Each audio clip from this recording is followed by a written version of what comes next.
Hello MMA fans, back to do video number 2 of 2018, and I gotta say it sure was great making that 5-year comeback video a few weeks ago. Certainly brought back some memories. It's great to be back in the YouTube community, and most importantly, great to be back talking about prospects. I did was fortunate enough to hear back from some viewers and some, past friends on YouTube from, 8-9 years ago, so that was really cool. I certainly hope to hear from more folks as we make more videos. Changing things up in this video as compared to the comeback video. Last video we had, 5 highly touted prospects that are on the verge of, signing with a major promotion. We did see Peter Yan get signed since that video, which is awesome. I'm looking forward to seeing him fight. And in this video, we're going to talk about one guy that I believe is already worthy of the UFC, and 4 lesser-known prospects that are very much unproven and on the bubble. So nonetheless, let's get started.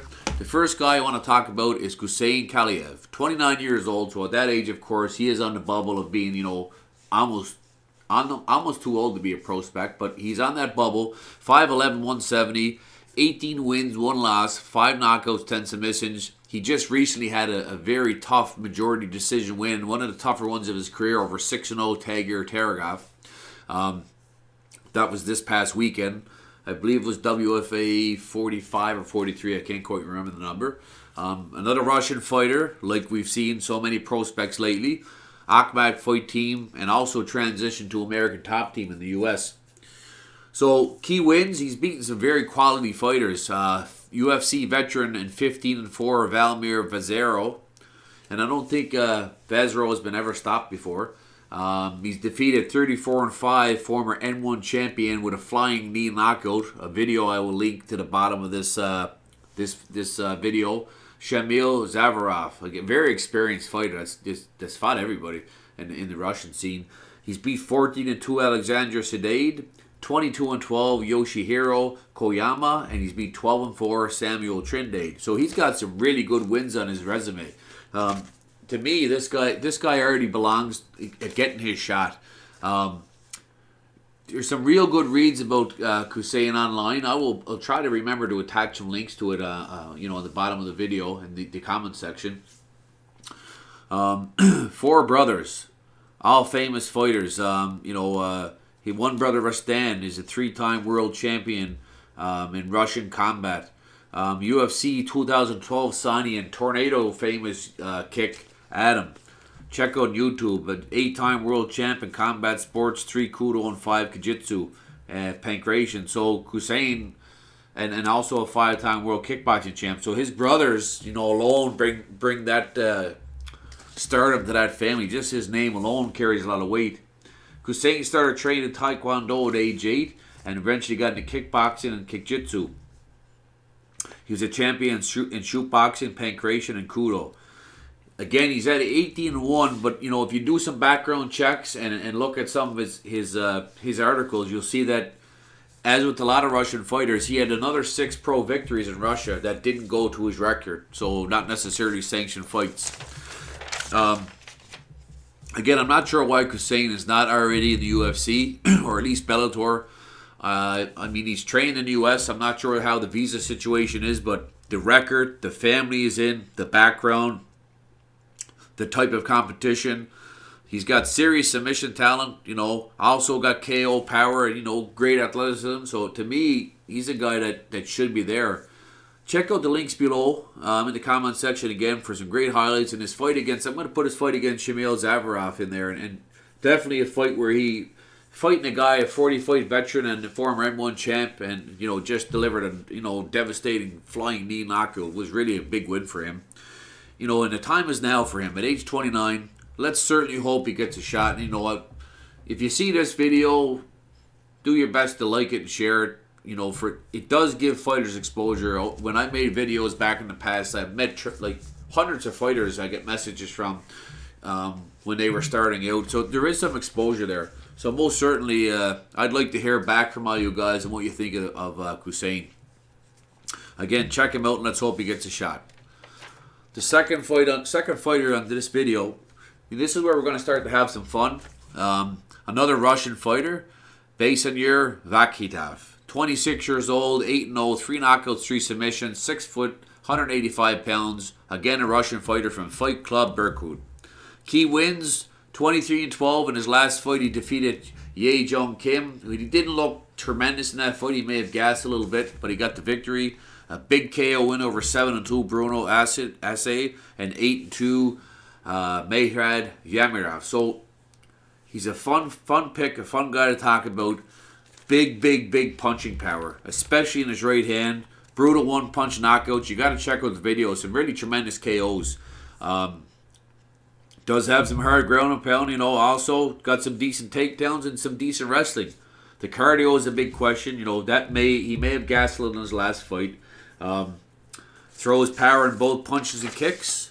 He really is a guy that shows up to bang. Of course, he needs to work maybe a little bit on his technique and his timing. But with one-punch power, that can come in time. Comes from a great camp with lots of talented fighters. It'd be nice to see how he'd do, say, against a top 20 or 25 middleweight, just to see how he makes out. He definitely has got that KO power that can put anyone to sleep, but it's all a matter of him, growing as a fighter and becoming more well-rounded, maybe throwing less power in those punches.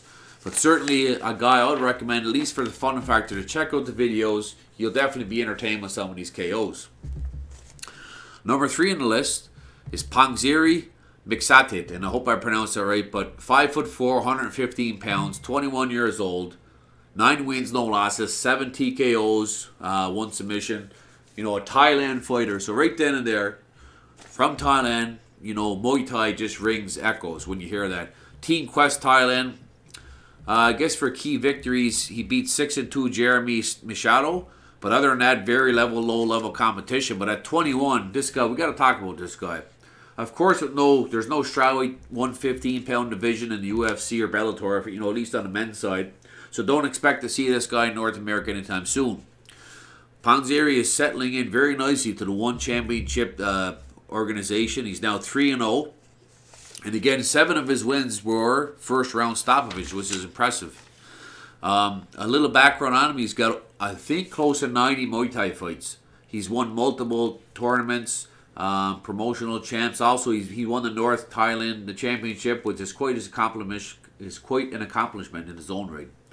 Obviously, with such a heavy background in Muay Thai, aspects like wrestling, jiu-jitsu, even boxing are something that he's going to have to work on quite a bit if he wants to become, a very successful MMA fighter. But he's certainly starting to walk that road. Takedown fence for him will be crucial if he wants to advance. And again, now fighting in 1FC, and the 115-pound division there is certainly getting exciting. So it'd be certainly nice to see it grow and eventually maybe make its way to North America. He's just another example of a very young, exciting, athletic fighter in the ever-growing world of MMA prospects. So definitely a guy I would recommend checking out. It's great to see some of these ferocious strikers from Thailand making this transition into MMA, and maybe the sport will grow in Thailand. They're such tough athletes and such tough fighters. If they started out already training in the MMA world as compared to just doing the Muay Thai, we could have some very ferocious fighters, and it would be good for the lower weight divisions. So that's another guy to check out. The second last guy we're going to talk about is Luiz Gustavo Felix dos Santos. 21 years old, 5'9", 145, 3 TKOs, 5 submissions, a Brazilian fighter, Evoco Thai fight team. He's got some very experienced guys in his camp. UFC veterans, Albert Chang is in that camp, Diego Nunez, Francis Trinaldo, Galfredo Castro, Rony Pereza. So, they got as with a lot of Brazilians, they're in some very talented camps. Some key wins: 6-3 Diego de Villa, 6-1 Renato Amorim, and 9-5-1 Marcelo Bustos. Another great young prospect in the world of MMA. A guy 21 years old. He finishes fights. Like I said, 8 wins, no losses. You can't take away from the guy, even though the level of competition hasn't been there. A lot of different looks he give you. If you look at his fight from 2.5 years ago, you can find it on YouTube. This guy looked very, very raw. And he probably a guy I wasn't going to talk about. But you fast forward to 2.5 years later, and he looks like a different fighter. So between those ages, especially 18 to 21, that growth period for fighters is huge. You can see just a massive difference. Very aggressive in the clinch. He's long. He does have decent punching, but you know, with a lot of Brazilians, that's usually not their strong point, is clean, crisp punching. You see a lot of Brazilians that have that big power and great kicking, but that's something that you'd like to see some of those guys work on, some very tight boxing. Again, looks like he's got strong jiu-jitsu. Looks like he's got some good ground and pound. And he finishes fights. So to me, I'm not saying he's got a long way to go. He may lose his next fight, who knows? But he's definitely at 21, 8-0, 8 stoppages. And the last fight, he beat a guy that was 6-0. So he's certainly climbing the ladder. And I think a prospect like this, 2 or 3 wins, and I think a guy like him could get the call no problem to the UFC. The last fighter we're going to talk about, this video is obviously quicker than most of videos historically I've made, but the last guy I'm going to talk about is a super fun pick, an unproven guy, Zelim Imadaev, 23 years old, 6 feet, 170 pounds, 7-0 with 7 knockouts. Another Russian fighter from the Phuket Top Team Muay Thai / MMA camp. This guy got no key wins that I see. Very low level competition thus far in his career. He's untested and unproven. However, he shows very ferocious striking. He displayed this so far in his career. Check out the video for a spinning back elbow knockout against Yuri Asatov. He's got brutal kicking and punching, very fluid on his feet. See some brutal KOs in the highlights, spinning kicks, flying knees, power in both kicks and punches. Shows some decent ground and pound. But again, it's against lower level competition. He's the kind of guy that just by watching him and seeing who he's fighting, he obviously needs to work on his wrestling, his jiu-jitsu, his takedown defense, all that stuff he needs to be a more well-rounded fighter. But just certainly a fun guy to watch, and every time I make a video, it doesn't got to be the guy that's going to be the next superstar. It's fun to talk about some of these unknown guys, and it's really fun if you find out they have been looked at and they do get a chance while they're still unproven to one of the bigger shows. So that's basically it for this video. It has been busy for me in the last couple weeks, but I wanted to get that second video out. I didn't want to go too long between videos, and I'm going to look. I already got a good stable of fighters for video number 3. Actually, I got a good stable of fighters. I could do another 20 to 30 videos. But the guys I want to talk about in the next video are lined up. We got some very, very ferocious and talented young prospects I want to talk about. But again, I just want to thank you guys for watching this video. The first videos, it was great to hear back from some folks from the past, and I certainly hope I can reach out to more. So by all means, feel free to send me a message, leave a comment, hit the like button, check me out on Facebook, Twitter. I'll put some links below. And again, folks, I love talking MMA, especially when you get into your prospects and some miscellaneous oddball organizations. I'm a fan of that, so feel free to send me a message. Thanks for watching, and we'll see you next time.